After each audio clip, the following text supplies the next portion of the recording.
النبی صلی اللہ علیہ وسلم وهو يقرأ ألهاكم التكاثر ثم قال يقول ابن آدم مالي مالي وهل لك يا ابن آدم من مالك إلا ما أكلت فأفنيت أو لبست فأبليت أو تصدقت فأمسيت رواه مسلم۔ یہ حضرت عبداللہ بن شخیر صحابی نبی کریم صلی اللہ علیہ وسلم کے ہیں، ان کی یہ روایت ہے، اور اس پہ امام مسلم نے روایت کیا ہے اپنی کتاب میں۔ وہ یہ فرماتے ہیں کہ نبی کریم صلی اللہ علیہ وسلم کی خدمت میں حاضر ہوا اور آپ وہ قرآن مجید کی یہ پڑھ رہے تھے سورہ الہاکم التکاثر، جس کا مطلب یہ ہے کہ تمہیں جو ہے تم المقابر، تم مال اور دولت کی بڑھانے میں لگے رہتے ہو یہاں تک کہ گول کنارے پہنچ جاتے ہو۔ تو پھر آپ نے ارشاد فرمایا کہ انسان کہتا ہے مالی مالی، میری دولت میری دولت، وہ حالانکہ میں ابن آدم میں مالک ہے، اور اے ابن آدم تمہارا مال کیا ہے، تمہاری دولت کیا ہے؟ یعنی جسے تم دولت کہتے ہو میری دولت، وہ کیا ہے؟ وہ تو صرف اتنی دولت ہے تمہاری، چاہے تمہارے پاس خزانے بھرے ہوئے ہوں، چاہے دنیا بھر کی جو ہے بینک تمہارے اکاؤنٹ سے پر ہوں، اور چاہے دنیا کے ہر ملک میں تمہاری جائیدادیں موجود ہوں، لیکن حقیقت تمہارے مال کی کیا ہے؟ حقیقت یہ ہے کہ تمہارا مال تو صرف اتنا ہے کہ الا ما اکلت فافنیت، کہ جو کچھ تم نے کھایا پیا وہ ختم ہو گیا، کھانے پینے کے بعد ختم ہو گیا، اس کا کیا باقی رہتا ہے؟ وہ تو جسم کا حصہ بن جاتا ہے، کچھ بھی نہیں جاتا باقی۔ پھر فرمایا اور لبست فافنیت، یا تم نے لباس پہن لیا اور وہ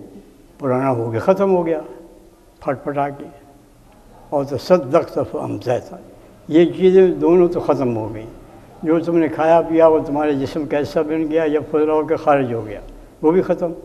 اور جو تم نے لباس پہنا وہ لباس بھی تمہارے مال کا وہ حصہ جو ہے وہ تم نے پہنا اور وہ پھٹ گیا، وہ ختم ہو گیا، نیا بنایا وہ بھی پھٹ گیا اور ختم ہو گیا۔ اور تم اپنے ساتھ کیا چیز، نہ وہ کھانے پینے کی چیز ساتھ لے جا رہے ہو، نہ لباس ساتھ لے جا رہے ہو۔ ہاں، اور تصدقت فامسیت، البتہ وہ مال بھی مال تمہارا ہے جو کہ تم نے صدقہ کیا، جو کہ اللہ کے راستے میں تم نے دیا، فامسیت، وہ تم نے آگے بھیج دیا۔ باقی تو یہاں فنا ہو گئی دونوں چیزیں، لیکن وہ صرف وہ چیز جو ہے وہ آگے تمہارے حصے میں رہ گئی، تمہارے دولت کی جسے تم شمار کرتے وہ ہو گئی جو تم نے آگے بھیج دی۔ اب تمہارے پاس کیا چیز ہے جس کو جو تم کہتے ہو کہ یہ میری چیز ہے، یہ میری چیز ہے؟ نبی کریم صلی اللہ علیہ وسلم کا یہ ارشاد جو ہے یہ ایک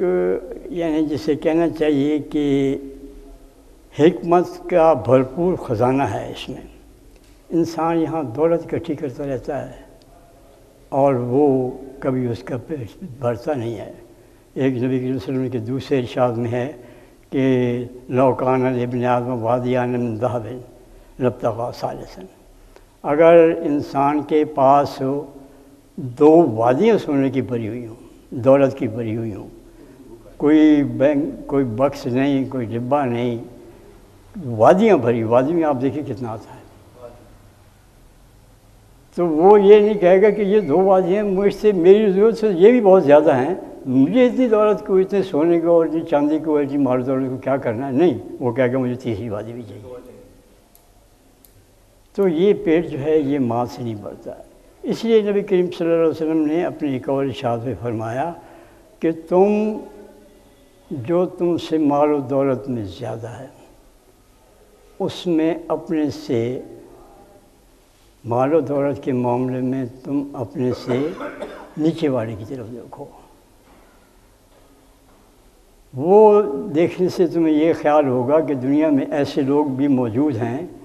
کہ تمہارے پاس تو کھانے پینے کے لیے چیزیں موجود ہیں، پہننے کے لیے لباس موجود ہے، ایسے بھی لوگ موجود ہیں جو تم سے بھی کم تر درجے کے وسائل کے مالک ہیں، جن کے پاس جنہیں دو وقتی روٹی بھی میسر نہیں ہوتی، جن کے پورے بدن کا لباس بھی جو ہے ان کو حاصل نہیں ہوتا۔ اور تقویٰ اور نیکی جو ہے اس میں اپنے اوپر والے کی طرف دیکھنا چاہیے، تاکہ تمہیں یہ احساس ہو کہ جو اصل مقام ہے جہاں تک مجھے پہنچنا ہے اور جیسے مجھے ہونا چاہیے وہ میں نہیں ہوں، مجھ سے کتنے آگے لوگ ہیں، ان کے مقامات سے میں کتنا پیچھے ہوں، تو تمہیں جدوجہد کر کے ان تک پہنچنا چاہیے جو تم سے نیکی میں آگے ہیں، اور جو تم سے پیچھے ہیں دولت میں ان کی طرف دیکھ کے تمہیں یہ خیال کرنا چاہیے کہ اللہ تعالیٰ نے ان سے تو زیادہ مجھے وسائل دی ہیں، اس سے تمہارا جو ہے یہ سارا جو دوڑ بھاگ جو ہے دولت کے عمال کی اس میں حاصل ہو جائے گی۔ لیکن اس کا مطلب یہ نہیں ہے کہ انسان دولت نہ کمائے، یہ نہ کرے۔ قرآن مجید میں آتا ہے انما اموالکم و اولادکم فتنہ، کہ مال اور دولت تمہارے لیے فتنہ ہے۔ تو اس کا مطلب یہ تو نہیں ہے کہ انسان نہ مال اکٹھا کرے اور نہ دولت کرے، نہیں، یہ ہے کہ مال اور اموال اور اولاد کو جو ہے وہ اپنے لیے آزمائش نہ بننے دے۔ آزمائش نہ بننے دے کا مطلب یہ ہے کہ اللہ کے راستے میں جب خزانہ جب دولت کو خرچ کرنے کا حکم ہو تو جی کھول کر خرچ کرے، اور مال کے کمانے میں وہ کسی ناجائز محض دولت کو اکٹھی کرنے کے لیے، محض بڑا مالدار بننے کے لیے وہ ناجائز طریقے اختیار نہ کرے، اور اپنا بہترین وقت جو ہے وہ اسی کے لیے وقف نہ کر دے، اور سارے کام چھوڑ چھاڑ کے اس کی تمام تدبیریں اور تمام جو ہیں دماغ کے جو ہیں صلاحیتیں وہ اس پر صرف ہوں کہ وہ دولت اکٹھی کرے۔ اسی طرح سے اولاد کی بھی منع نہیں ہے، نبی کریم صلی اللہ علیہ وسلم خود اولاد تھی، آپ نے شادیاں کی تھیں، تو اولاد جو ہے وہ فتنہ نہ بننے پائے، یہ نہ ہو کہ اللہ کے راستے کی وہ راستے میں آ کے کھڑی ہو جائے۔ چنانچہ غزوہ تبوک میں کیسے آتا ہے کہ ایک صحابی جو ہیں وہ بیٹھے، ان کی بیویاں تھیں، تو انہوں نے بڑی گرمی کا موسم تھا اور انہوں نے اپنا وہ ٹھنڈا بنا رکھا تھا اپنا کمرہ جو ہے، تو انہوں نے یہ خیال کیا کہ میں تو یہاں عیش میں ہوں، اتنی ٹھنڈی جگہ، اتنا ٹھنڈا پانی اور میووں سے بھرا ہوا باغ اور بیویاں موجود، تو نبی کریم صلی اللہ علیہ وسلم جو ہے وہ دھوپ میں وہ سفر کر رہے ہیں سینکڑوں میل کے تبوک تک جانے کے لیے، میں کیسے بیٹھا ہوں؟ ان کے کہیں چلے نکل کھڑے ہوئے، اور وہ پھر دوڑ پہنچے۔ نبی کریم صلی اللہ علیہ وسلم نے دور سے دیکھا تو فرمایا کن باخیسمہ، یہ باخیسمہ ہو سکتا ہے یہ ایمان کا جذبہ جو ہے جس نے گھروں نے نہیں بیٹھنے دیا اور عیش و آرام کو چھوڑ کے آئے۔ تو مطلب یہ ہے کہ یہ چیز جو ہے دولت، اس کا ہونا جو ہے، ہوگی دولت تو پھر اس کو خرچ کریں گے، نہیں ہوگی تو خرچ کیسے کریں گے؟ لیکن اس کو فتنہ نہ بننے دیا جائے۔ نبی کریم صلی اللہ علیہ وسلم کا ارشاد ہے کہ ہر امت کا ایک فتنہ ہوتا ہے، ایک وہ چیز اس کے لیے آزمائش بنتی ہے، اور میری امت کا فتنہ جو ہے وہ مال ہے، دولت کے پیچھے جو بھاگیں گے، اور اس دولت کے پیچھے بھاگنے کے لیے وہ کیا کیا ذرائع اختیار کرتے ہیں، وہ اقتدار حاصل کرتے ہیں، وہ اقتدار کو دولت اکٹھی کرنے کے لیے استعمال کرتے ہیں۔ تو آپ یہ دیکھیں کہ ہمارے حکمران جو ہیں ان کا اعلیٰ مقام جو انہوں نے چھوڑا ہے اپنے، یہ ہمارے لیے نمونہ جو ہمارے حکمرانوں کے لیے وہ کیا ہے؟ عام آدمی کے لیے کوئی پابندی نہیں تھی کہ وہ کتنا کمائے یا نہیں کتنا، صرف یہ تھا کہ وہ اللہ کے راستے میں خرچ کرے۔ ایک تو یہ ہے کہ جو اللہ تعالیٰ کی طرف سے عائد ہیں چیزیں، خرچ لازمی فرض زکوٰۃ ہے، صدقات ہیں، وہ دیں۔ اس کے علاوہ جب بھی اس کی ضرورت پڑے دولت کی تو وہ اللہ کے راستے میں پیش کر دے۔ اس کے علاوہ اگر معلوم حق معلوم للسائل والمحروم، جن کے پاس یہ دولت نہیں ہے اور وسائل ان کے پاس نہیں ہیں زندگی میں بہتر کر کے، ان کا یہ حق ہے اس دولت میں سوائے زکوٰۃ کے۔ یہ نہیں کہ زکوٰۃ دے کے آدمی بس ہو جاتا ہے، اپنا اس کا حق ادا ہو جاتا ہے، بلکہ قرآن مجید میں اسے کہا کہ حق معلوم للسائل، ان کے لیے حق ہے۔ ایک جگہ معلوم کا لفظ استعمال ہوا، دوسری جگہ نہیں ہوا۔ جس کے پاس دولت نہیں ہے، جس کے پاس وسائل نہیں ہے زندگی بسر کرنے کی، ان کا حق ہے اس شخص کے مال پر جس کے پاس دولت ہے۔ تو یہ تھا خود حکمرانوں کی یہ کیفیت تھی کہ حضرت عمر فاروق رضی اللہ تعالی عنہ جو ہیں وہ انہوں نے 2 سلطنتیں جو ہیں روم اور اپنی ایران کی، یہ اس وقت کی جو ہے سپر پاورز تھی، ان کو انہوں نے نگوسار کیا تھا۔ یہ ان کی جو شہادت ہے اس سے پہلے جو حج کیا تھا اس موقع کی بات ہے کہ وہ واپس آ رہے تھے حج سے، راستے میں انہوں نے ایک جگہ کنکریاں کچھ اکٹھی کر کے ڈھیری سی بنا کے اس کے اوپر چادر بچھا دی اور فرمایا کہ دو ہاتھ اٹھائے کہ دعا کی، رب اللہم قور سنی اے اللہ میری عمر بڑھ گئی ہے، زیادہ ہو گئی ہے، وضعفت قوتی،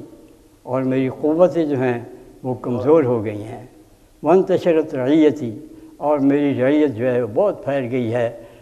فاقبضنی الیک غیر مضیع ولا مفرط، تو یا اللہ مجھے اس دنیا سے اٹھا لے اس صورت میں کہ میں نہ تو میرے عمل جو ہیں میں نے کیے ہیں وہ برباد ہوں، میرا خاتمہ بالخیر ہو، ولا مفرط، اور نہ یہ کہ میں راہ اعتدال سے ہٹوں۔ یہ اس شخص کی کیفیت ہے جو 2 بڑی سلطنتوں کو شکست دے چکا ہے، اور وہ کنکریوں کے لیٹ پہ کسی غالیچے پہ لیٹ کے نہیں، کہیں اللہ سے یہ دعا مانگ رہا ہے کہ یا اللہ میں یہ میری قوا جو ہیں وہ اس بات کی اجازت نہیں دیتی کہ میں اس فرض سے اس طرح سے دوش ہو چکوں جس طرح میں ہوں، اس لیے مجھے اپنی طرف سے اٹھائے کہ لیکن میرے عمل جو ہیں وہ ایسے ہوں کہ میرا خاتمہ بالخیر ہو۔ لیکن یہاں کیا ہے، آپ کے یہاں کیا ہوتا ہے؟ یہاں قانون اس لیے بنتے ہیں کہ اور جو ہیں وہ برسر اقتدار رہ سکیں۔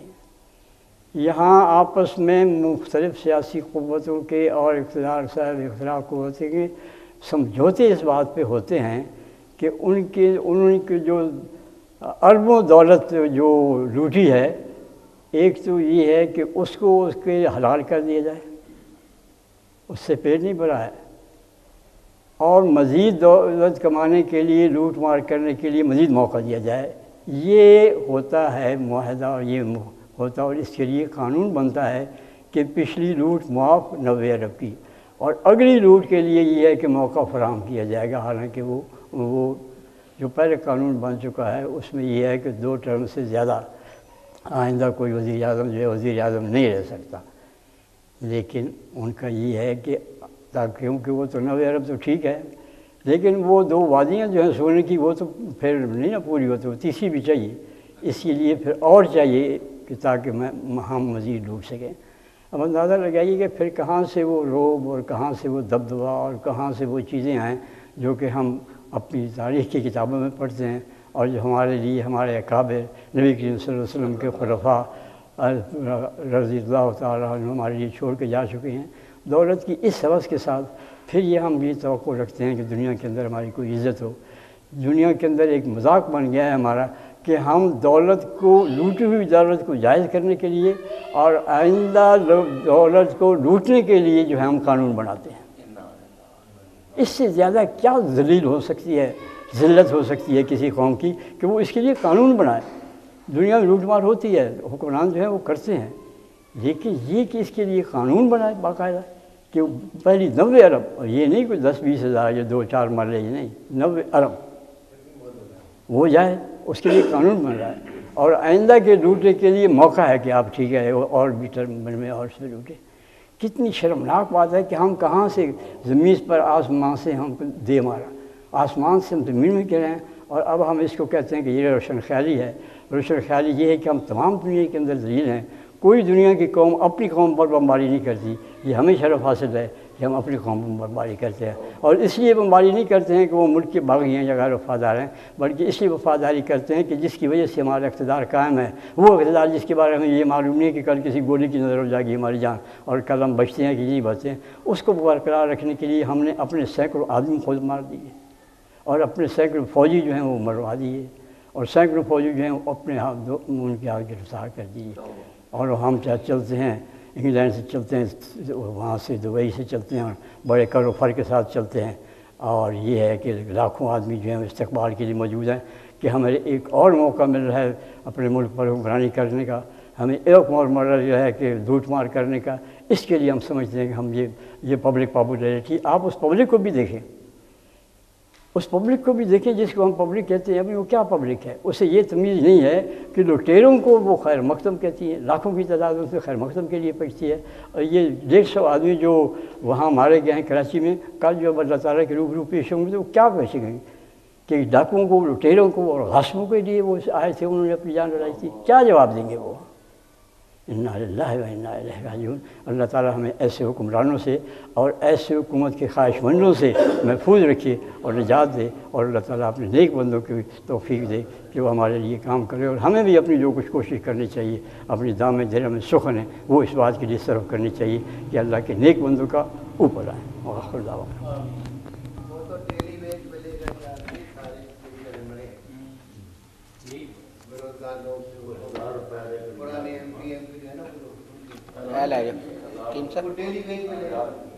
چھپا بھی نہیں رکھا، ایجنڈا اعلان کیا کہ عبدالقدیر کو ان کے حوالے کرنا ہے، یہ فلاں کرنا۔ اللہ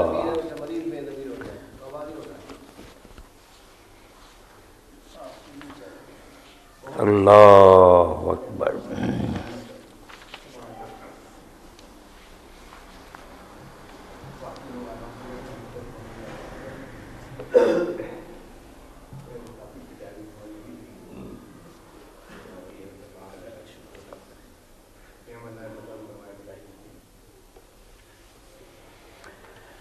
اعوذ باللہ من الشیطان الرجیم، بسم اللہ الرحمن الرحیم۔ ان یمسسکم قرح فقد مس القوم قرح مثلہ وتلک الایام نداولها بین الناس ولیعلم اللہ الذین آمنوا ویتخذ منکم شہداء واللہ لا یحب الظالمین ولیمحص اللہ الذین آمنوا ویمحق الکافرین ام حسبتم ان تدخلوا الجنۃ ولما یعلم اللہ الذین جاہدوا منکم ویعلم الصابرین۔ سورہ آل عمران کی آیات میں نے پڑھی ہیں۔ غزوہ احد کے بعد جو کچھ حالات وہاں پیش آئے ان پر تبصرہ کرتے ہوئے اللہ تعالیٰ نے یہ سورہ نازل فرمائی۔ غزوہ احد شوال 3 ہجری میں پیش آیا۔ اب شوال کا مہینہ گزر رہا، یہ جنگ احد اسی مہینہ میں ہوئی تھی، اور اس میں بہت مسلمان زخمی ہوئے۔ 70 بہت عظیم اور بزرگ صحابی رضی اللہ عنہم میں شہید ہو گئے، اور ان کی لاشوں کا مسئلہ کیا گیا، ان کے حلیے بگاڑے گئے۔ اس سے پہلے میدان بدر میں اللہ تعالیٰ نے بڑی فتح دی تھی، یوم الفرقان قرآن نے کہا۔ عجیب بات یہ ہے کہ اللہ کے رسول علیہ السلام ساری زندگی کبھی بدر کو دیکھنے کے لیے نہیں گئے۔ جہاں فتح ہوئی تھی رسول کریم علیہ السلام وہاں تشریف نہیں لے گئے، پوری زندگی نہیں آتا کہ آپ کبھی بدر گئے، مگر احد پر جاتے تھے، ان شہیدوں کے لیے دعا کرتے تھے۔ اور جب یہ پہاڑ نظر آتا تھا تو اللہ کے رسول علیہ السلام فرماتے تھے ھذا جبل یحبنا ونحبہ، یہ پہاڑ ہم سے پیار کرتا ہے اور ہمیں یہ پیارا ہے۔ اب سوچنے کی بات ہے کہ یہاں آپ زخمی ہوئے، ساتھی شہید ہو گئے، وہ جگہ آپ کو پیاری تھی، جہاں فتح ہوئی وہ اس سے کوئی پھر لگاؤ نہیں رکھا۔ اسی کے بارے میں شیخ محمد افضل رحمۃ اللہ علیہ اپنی تفسیر المنار میں لکھتے ہیں، ایک ولی اللہ نے خواب میں اللہ کے رسول علیہ السلام کی زیارت کی تو پوچھا اللہ کے رسول اگر احد والے دن آپ پر چھوڑ دیا جاتا کہ آپ جیت چاہتے ہیں شکست تو آپ کیا پسند کرتے؟ تو آپ نے فرمایا شکست۔ اب اللہ تعالیٰ نے جو آیات نازل فرمائی ہیں ان میں بھی یہ عجیب فلسفہ بیان کیا کہ لوگ جب دیکھتے ہیں نا کہ نیک لوگوں پر مصیبتیں آ گئیں، وہ شکست کھا گئے، ظالم جو ہے وہ کامیاب ہوتا، تو اس سے عام لوگ جو ہے نا ان کا عقیدہ درست نہیں رہتا، وہ طرح طرح کی بدگمانیاں اللہ کے بارے میں کرنے لگتے کہ اللہ ہوتا یا اس کا دین سچا ہوتا، یار یہ کیوں ہوتا کہ برے جیت گئے۔ اور بلکہ کئی منافقین کو موقع ملا کہ جو کہتے تھے میدان بدر میں فرشتے مدد کے لیے آئے، وہ اب کہاں گئے؟ اب کہاں ہیں وہ فرشتے؟ بہت ایمان متزلزل کر رہے تھے نیک لوگوں کا۔ تو اللہ تعالیٰ نے فرمایا تمہیں کیا پتہ کہ اللہ تعالیٰ اس شکست کے ذریعے کیا مقاصد حاصل کر رہا ہے، اس ہار میں کتنے نفع ہیں، کتنی حکمتیں۔ تم نادانو سدا کو دیکھتے ہو کہ اوپر طلعت و میل موجیں ٹکرا رہی ہیں، خس و خاشاک ہے، سمندر کی تہہ میں جو موتی پرورش پا رہے ہیں ان کا تمہیں پتہ نہیں نا۔ اس شکست سے جو کہ میرا وہ فتح سے نہیں، فتح سے آدمی مغرور ہو جاتا ہے، وہ اپنی طاقت پر بھروسہ کرنے لگتا ہے۔ شکست اس کو بتاتی ہے کہ اللہ کے سوا کوئی طاقت نہیں۔ اور جو جملہ اللہ نے اس میں فرمایا کہ وَلِيَعْلَمَ اللَّهُ الَّذِينَ آمَنُوا، اللہ نے یہ حالات اس لیے پیدا کیے تاکہ وہ لوگ نمایاں ہو جائیں، الگ ہو جائیں جو ایمان رکھتے ہیں۔ کھڑے مومن اور منافق جو ہے نا الگ الگ ہو جائیں۔ وَيَتَّخِذَ مِنكُمْ شُهَدَاءَ، اور اللہ یہ چاہتا تھا کہ تم میں سے کچھ لوگوں کو شہید بنائے، اللہ کو خود شہید چاہیے تھے۔ اب ہمیں حکم ہے کہ تم شہادت دو کہ اللہ ایک ہے،